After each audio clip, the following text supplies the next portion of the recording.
Hello dear friends and students, कैसे हैं आप लोग। Hope you all are good. और वैसे तो आपने थंबनेल देख ही लिया और आप समझ चुके हैं कि आज हम बेसिकली किस टॉपिक को डिस्कस करने वाले हैं। जी हाँ, आज हम डिस्कस करेंगे स्वतंत्रता को, जिसे अंग्रेजी में लिबर्टी के नाम से भी जाना जाता है। और अगर मैं बात करूं इस लेक्चर की, तो ये लेक्चर स्पेशली डिजाइंड है पॉलिटिकल थ्योरी की जो आपकी किताब है, यानी कि जो थ्योरी के अंदर जो कॉन्सेप्शंस आते हैं उसके लिए। वैसे तो ये चैप्टर डिजाइन किया गया है क्लास 11th की जो सेकंड बुक है आपकी, उसका जो सेकंड चैप्टर है स्वतंत्रता के लिए। लेकिन जो भी बच्चे कॉम्पिटिटिव एग्जाम की तैयारी कर रहे हैं उनके लिए भी ये जो चैप्टर है ये बहुत ज्यादा इम्पोर्टेंट है, क्योंकि कॉम्पिटिटिव एग्जाम में भी आपके बहुत सारे क्वेश्चन जो हैं वो स्वतंत्रता से आते हैं। और अगर आप हैं इस चैनल पर नए तो प्लीज चैनल को लाइक करें, सपोर्ट करें और अपने फ्रेंड्स और फैमिली के साथ ज्यादा से ज्यादा शेयर करें, ताकि हम ऐसी एजुकेशनल वीडियोस और बना सके। आपका हर एक लाइक हमें मोटिवेट करता है नेक्स्ट एजुकेशनल क्लास बनाने। और अगर आपको चाहिए ये डाटा जिससे हम पढ़ाते हैं, तो आप फॉलो करें हमारे टेलीग्राम चैनल को, जिसका लिंक जो है वो आपको नीचे डिस्क्रिप्शन में भी मिल जाएगा। और अगर अब आप बाय नेम सर्च करना चाहते हैं तो आपको इस नेम से सर्च करना है, यानी कि t.me/तेजस एजुकेशन पॉइंट। और आपको यहाँ पर ना केवल यही डाटा मिलेगा, जितनी भी हम एजुकेशनल वीडियोस बनाते हैं उसका सारा डेटा आपको हमारे इस टेलीग्राम चैनल पर मिलने वाला है। आप वहां से डायरेक्टली से डाउनलोड कर सकते हैं, चाहे वो पीडीएफ में है या फिर वो कोई गूगल फॉर्म है या कोई गूगल डॉक है या यूट्यूब का डायरेक्ट लिंक है। आपको सभी इंफॉर्मेशन जो है हमारे टेलीग्राम चैनल पर मिल जाएगी। और अगर आप तक पहुंचा है ये डेटा किसी पीडीएफ फॉर्म में, तो यहाँ पर जो आपको लिंक दिख रहा है, इस लिंक पर डायरेक्टली टैप कर कर आप हमारे इस वीडियो को YouTube पर देख सकते हैं। तो चलिए क्विकली देख लेते हैं आज के इस लेक्चर को पढ़ने के बाद आप किन किन विषयों को अच्छे से समझ पाएंगे। सबसे पहले आप समझ पाएंगे व्यक्ति और समाज दोनों के लिए स्वतंत्रता का जो महत्व है, जो इम्पोर्टेंस है, आप उसको समझ पाएंगे। साथ ही साथ आप समझ पाएंगे स्वतंत्रता के सकारात्मक और नकारात्मक आयामों को, और इनके बीच जो व्याप्त अंतर है उसकी व्याख्या करने में भी आप जो है वो समर्थ होंगे। और साथ ही साथ आप समझ पाएंगे कि हानि सिद्धांत का क्या मतलब है। देखिए, एग्जाम पॉइंट ऑफ व्यू से बात करूं तो ये सारे इंपॉर्टेंट पॉइंट्स हैं जो कि आपको समझने हैं। चलिए एक बार डिटेल में देख लेते हैं कि इस आज के लेक्चर में हम किन किन पॉइंट्स को कवर कर पाएंगे। तो हम सबसे पहले व्याख्या में देखेंगे स्वतंत्रता का जो अर्थ है, जो इसका मीनिंग है, सबसे पहले हम उसको समझेंगे। और सामान्य तौर पर हमें लगता है कि स्वतंत्रता यानी कि लिबर्टी और स्वतंत्रता यानी कि फ्रीडम, इन दोनों का मतलब एक ही है, लेकिन इन दोनों में बहुत बड़ा अंतर है। उस अंतर को भी आज हम इस लेक्चर में कवर अप करेंगे। उसके बाद हम डिस्कस करेंगे स्वतंत्रता की परिभाषाओं को। लेक्चर को आगे बढ़ाते हुए हम जान पाएंगे सामान्यतः स्वतंत्रता क्या होती है। साथ ही साथ हम डिस्कस करेंगे स्वतंत्रता के प्रमुख आदर्शों को, जो कि आपके एग्जाम पॉइंट ऑफ व्यू से बहुत ज्यादा इंपॉर्टेंट होने वाला है। उसके बाद हम डिस्कस करेंगे स्वतंत्रता पर प्रतिबंधों के स्रोत, यानी कि स्वतंत्रता को किस प्रकार से प्रतिबंधित किया जा सकता है, उसकी चर्चा भी हम इसी लेक्चर में करेंगे। और हम अपने लेक्चर का एंड करेंगे हमें प्रतिबंधों की आवश्यकता क्यों पड़ती है, वो क्या चीजें हैं जिसकी वजह से हमें स्वतंत्रता पर प्रतिबंध लगाने चाहिए। तो चलिए without wasting any more time शुरू करते हैं हम अपने आज की क्लास मेरे यानी लेक्चरर उदय कुमार के साथ।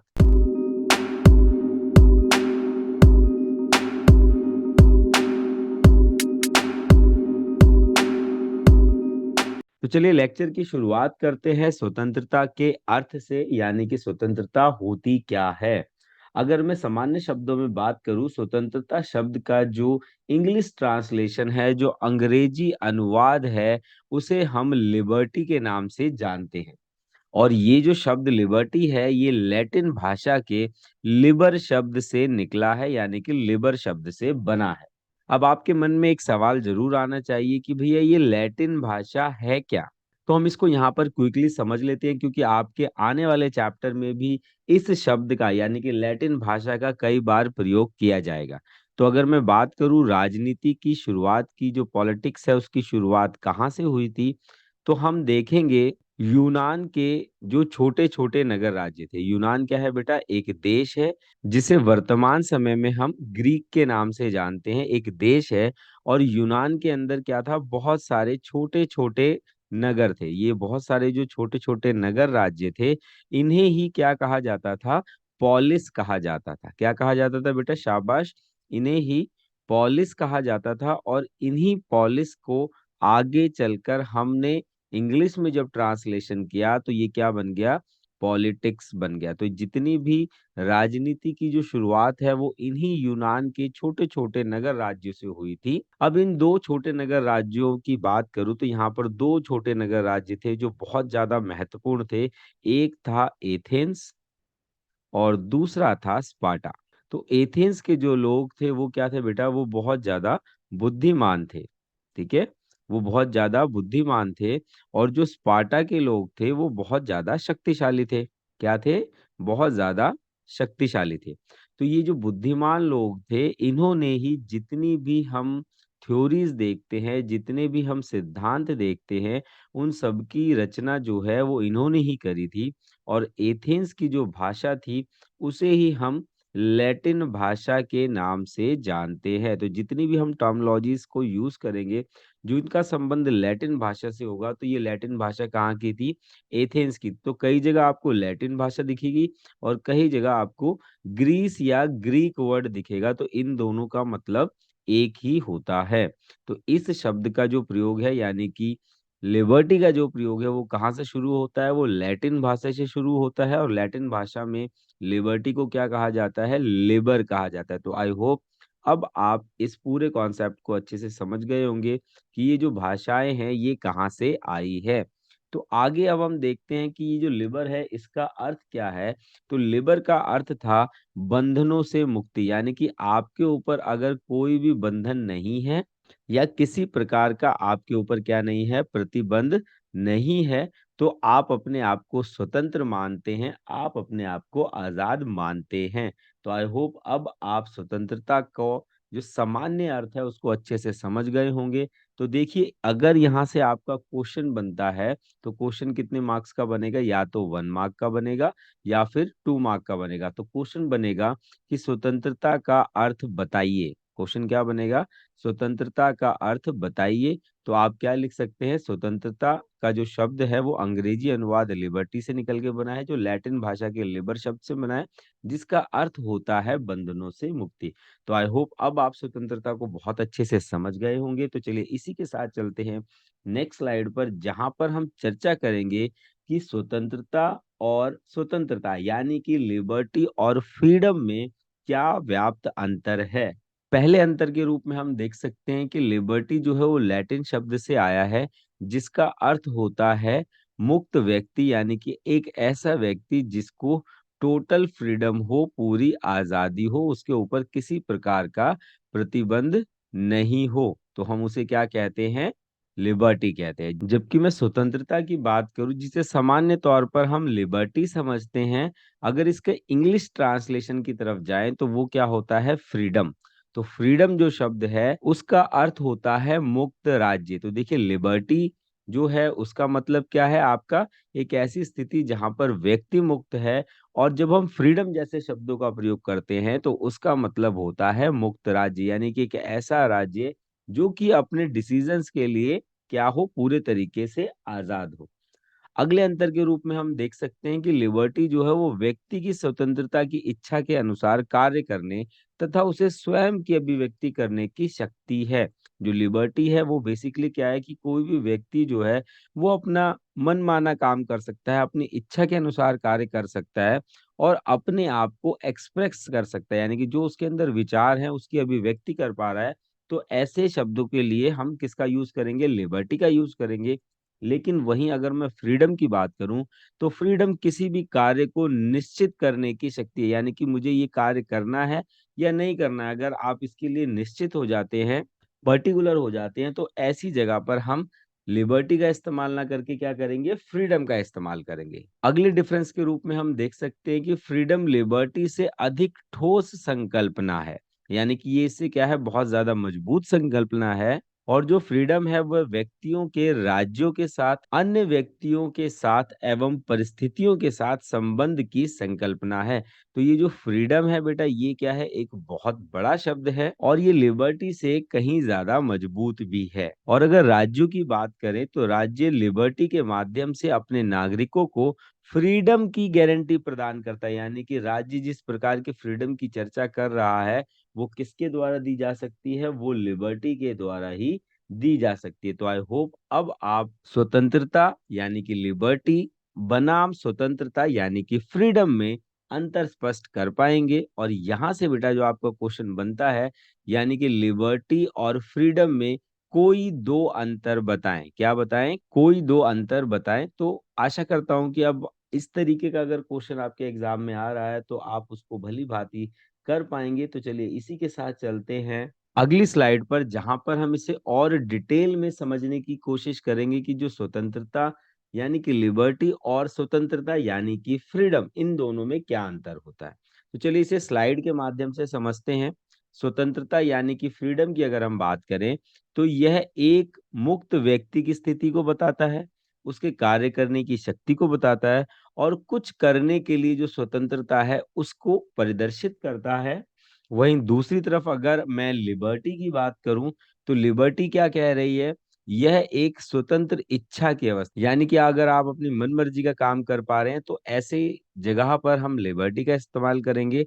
निर्णय लेने की जो शक्ति है अगर वो एक व्यक्ति के पास है तो इसके लिए हम क्या यूज करेंगे, लिबर्टी का इस्तेमाल करेंगे। और किसी से स्वतंत्रता की जब चर्चा की जाती है तो ऐसी जगहों पर हम लिबर्टी का इस्तेमाल करते हैं। और आगे हम देख सकते हैं कि अगर हम समानता की बात करें तो इन दोनों संकल्पनाओं यानी कि इन दोनों सिद्धांतों की अगर मैं बात करूं तो इन दोनों सिद्धांतों के बीच में यानी कि मध्य एक सामान्य विशेषता यह है कि यह दोनों संबंधित है, यानी कि ये दोनों क्या है, आपस में संबंधित हैं, अर्थात एक दूसरे की प्राप्ति में बाधा मुक्त हैं। इसके अतिरिक्त दोनों अपने बोध के संदर्भ में नैतिक अनुरूपता का भी पालन करती है। तो आई होप अब आप स्वतंत्रता यानी कि फ्रीडम और लिबर्टी में अंतर करने में समर्थ होंगे। तो चलिए इसी के साथ चलते हैं नेक्स्ट स्लाइड पर, जहां पर हम चर्चा करेंगे स्वतंत्रता की विभिन्न परिभाषाओं की। यहाँ पर पहले पॉइंट के रूप में हम देख सकते हैं कि वह स्थिति जिसमें व्यक्ति को स्वयं निर्धारित लक्ष्य यानी कि जो उसने गोल्स जो हैं वो डिसाइड कर रखे हैं और उसकी पूर्ति के दौरान किसी प्रकार की बाह्य स्रोत से बाधाओं का सामना नहीं करना पड़ता, तो हम उसे क्या कह सकते हैं, स्वतंत्रता कह सकते हैं।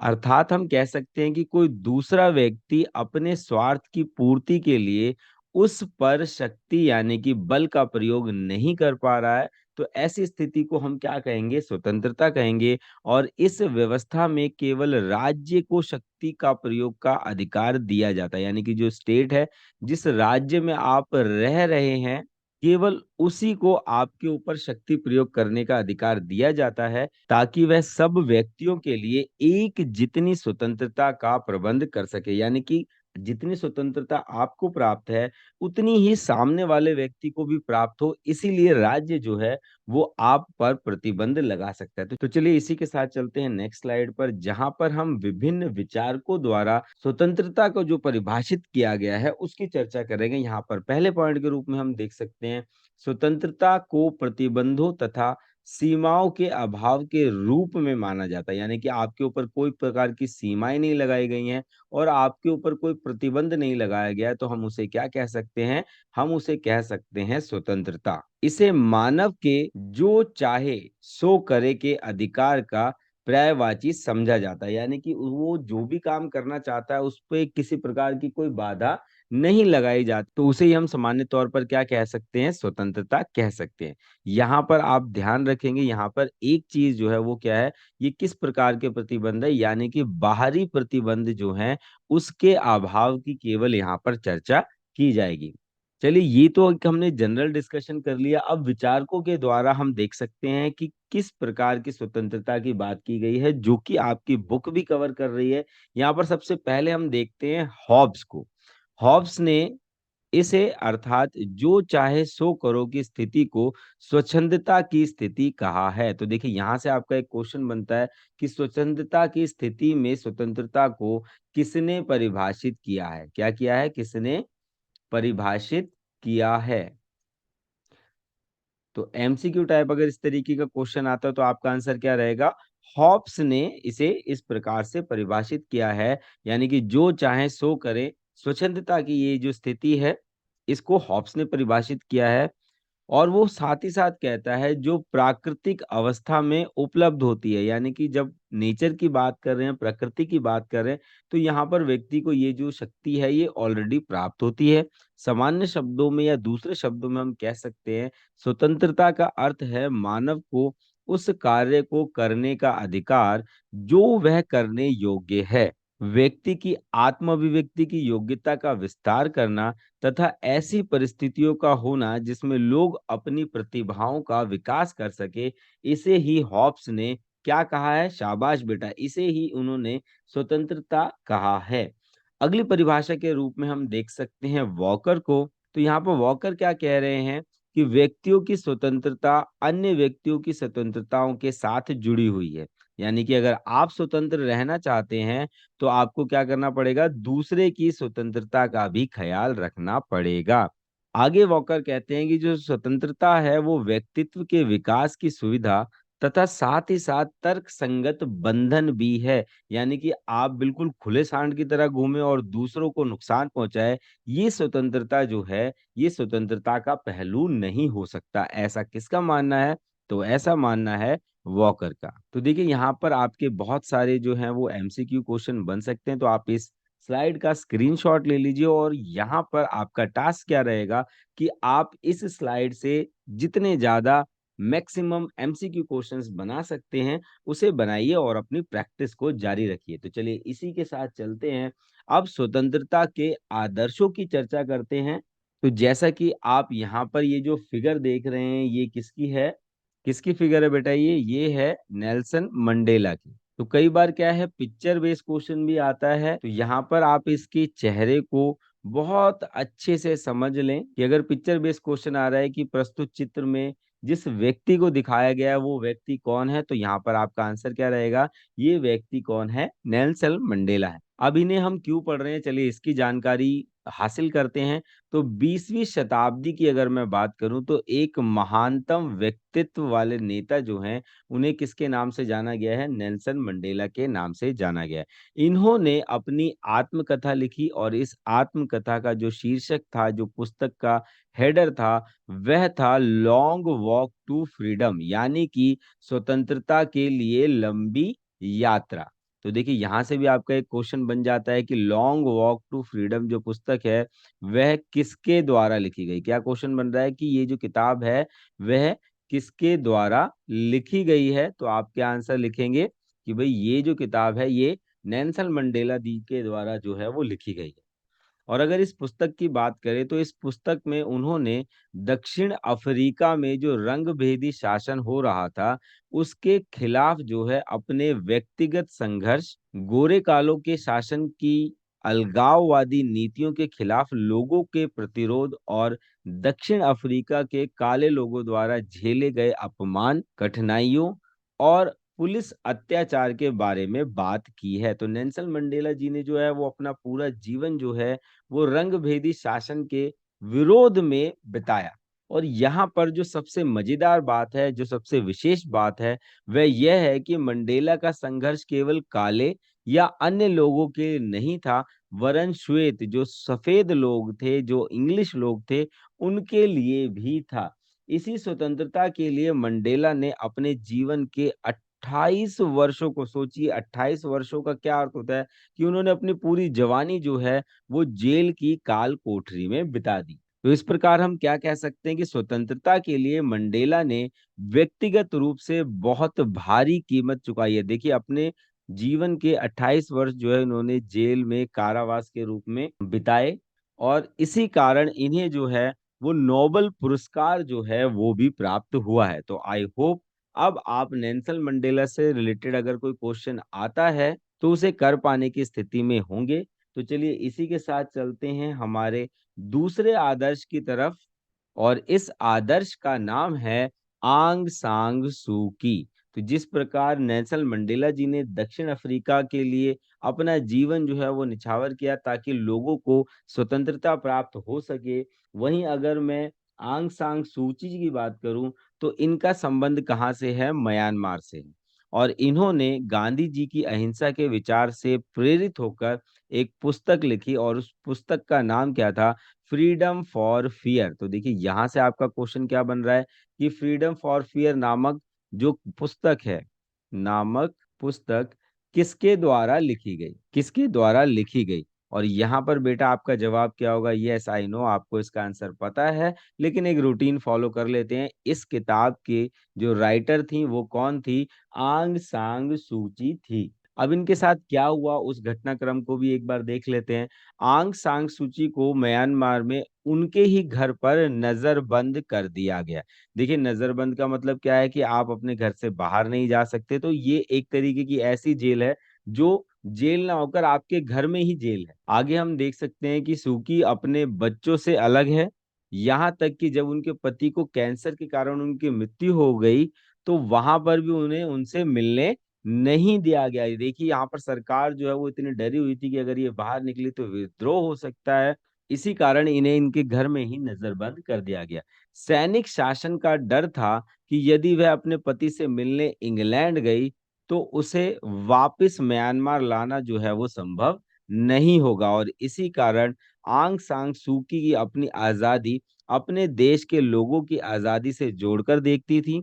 उनकी पुस्तक का जो शीर्षक था यानी कि फ्रीडम फॉर फियर, जिसे हिंदी में कह सकते हैं भय से मुक्ति है, वह कहती हैं मेरे लिए वास्तविक मुक्ति भय से मुक्ति है, और भय से मुक्त हुए बिना आप गरिमापूर्ण यानी कि डिग्निफाइड जो लाइफ है उसको नहीं जी सकते। तो देखिए यहाँ पर जो कोटेशन बेस्ड क्वेश्चन आते हैं वो भी बनता है कि ये जो कथन है वह किसके द्वारा कहा गया। क्वेश्चन क्या बन रहा है कि कथन किसके द्वारा कहा गया? तो यहाँ पर आपका आंसर क्या होगा कि ये कथन किसके द्वारा कहा गया है? शाबाशी, ये कथन जो है वो कहा गया है आंग सान सूकी के द्वारा। तो आई होप अब आप आंग सान सूची के बारे में भी बहुत अच्छे से जान पाए होंगे। तो चलिए इसी के साथ चलते हैं अगले आदर्श की तरफ, और ये जो चेहरा है ये किसी से छुपा नहीं है। तो स्वतंत्रता का ये जो आदर्श है इसका संबंध भारत से है, और इन्हें हम महात्मा गांधी के नाम से जानते हैं। और इसी प्रकार के आदर्श को हमारे राष्ट्रीय संघर्ष और ब्रिटेन, फ्रांसीसी तथा पुर्तगाली उपनिवेशवाद के खिलाफ एशिया अफ्रीका के लोगों को संघर्ष के केंद्र में था। और अगर बात की जाए 20वीं शताब्दी में महात्मा गांधी, नेल्सन मंडेला तथा आंग सान सूची आदि व्यक्तियों ने शासन के भेदभाव, शोषणात्मक और दमनकारी नीतियों का विरोध कर स्वतंत्रता को अपने जीवन का आदर्श बनाया। आपके सिलेबस में साथ ही साथ जो है वो एक और नेता के बारे में जो है वो चर्चा कर रहा है, और यहाँ पर ये जो फिगर है ये भी हम सभी जानते हैं ये किसकी है। तो ये जो फिगर है ये है सुभाष चंद्र बोस की, और स्वतंत्रता के बारे में जो उनके विचार हैं उनको भी आपके सिलेबस में जगह दी गई है। तो यहाँ पर देख लेते हैं जो पॉइंट आपकी बुक डिस्कस कर रही है, वो है 29 अक्टूबर 1929 को लाहौर में छात्र सम्मेलन में दिया गया अध्यक्षीय भाषण जो है उसमें सुभाष चंद्र बोस जी जो हैं वो अपनी स्वतंत्रता के बारे में विचारों को प्रकट करते हैं। तो आई होप अब आपको इन सभी आदर्शों के बारे में अच्छे से समझ आ गया होगा। तो चलिए इसी के साथ चलते हैं नेक्स्ट स्लाइड पर, जहां पर हम चर्चा करेंगे स्वतंत्रता पर प्रतिबंधों के स्रोत की। तो यहाँ पर कुछ बेसिक पॉइंट्स हैं, और ये जो क्वेश्चन है बेटा ये आपका मैक्सिमम 4 मार्क्स में आ सकता है। तो यहाँ पर कम से कम आपको क्या है 4 पॉइंट लिखकर उन्हें थोड़ा एक्सप्लेन भी करना ही होगा। तो चलिए पहले पॉइंट के रूप में हम देख सकते हैं कि स्वतंत्रता पर जो बंधन लगा सकते हैं वो क्या है? प्रभुत्व और बाहरी नियंत्रण है, जिसे हम कह सकते हैं कि बलपूर्वक एवं सरकार द्वारा ही लगाया जा सकता है। अगला पॉइंट है शासकों की ताकत का प्रतिनिधित्व, यानी कि उपनिवेशवादी शासन है, जब आप किसी देश के गुलाम हो तो वहां पर भी वो आपकी स्वतंत्रता पर क्या लगा सकते हैं? प्रतिबंध लगा सकते हैं।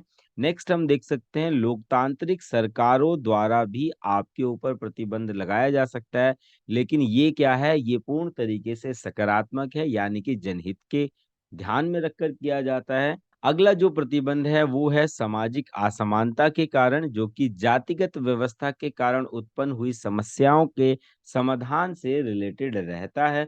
और यहाँ पर हम लास्ट पॉइंट देख सकते हैं कि समाज में अत्यधिक आर्थिक असमानता जब आ जाती है, तो उसे सही करने के लिए भी हम क्या लगा सकते हैं, स्वतंत्रता पर प्रतिबंध लगा सकते हैं। और ये जो विचार है, ये किनका है, ये है कार्ल मार्क्स का।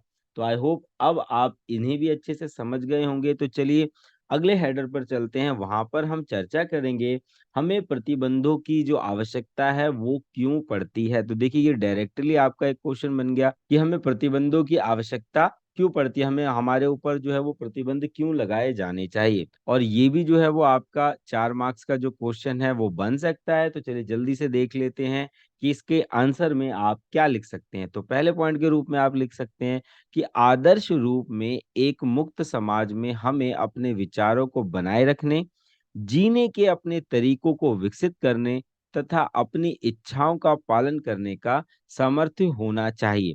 अब ये सामर्थ्य कब मिलेगा, जब सीमित संसाधनों का उचित बंटवारा होगा। तो हमें प्रतिबंधों की आवश्यकता क्यों है, क्योंकि जो सीमित संसाधन है, जो हमारे पास लिमिटेड रिसोर्सेज है, उनका बंटवारा जो है वो उचित हो, वो न्यायोचित हो, यानी कि सभी को प्राप्त हो। इसीलिए हमें क्या है, प्रतिबंधों की आवश्यकता है। टकराव की स्थिति को रोकने के लिए भी हमें प्रतिबंधों की आवश्यकता है। सार्वजनिक कल्याण के लक्ष्यों की अगर हम बात करें, उन्हें स्थापित करने के लिए भी हमें प्रतिबंधों की आवश्यकता है। साथ ही साथ दूसरे व्यक्तियों के अधिकार जो हैं उन्हें पूर्ण रूप से प्राप्त हो, इसीलिए भी हमें प्रतिबंधों की क्या है, आवश्यकता है। लास्ट पॉइंट के रूप में हम देख सकते हैं कि जब तक हम एक दूसरे के विचारों का सम्मान करें और दूसरे पर अपने विचारों को थोपने का प्रयास ना करें, तब तक हम आजादी के साथ न्यूनतम प्रतिबंधों के साथ रहने में सक्षम होंगे। तो आज की क्लास में बस इतना ही। मिलते हैं आपसे नेक्स्ट क्लास में, जहां पर हम चर्चा करेंगे इन पॉइंट्स की जो कि हमारे इस चैप्टर के सिलेबस में दिए गए। तो तब तक के लिए जय भीम, जय भारत।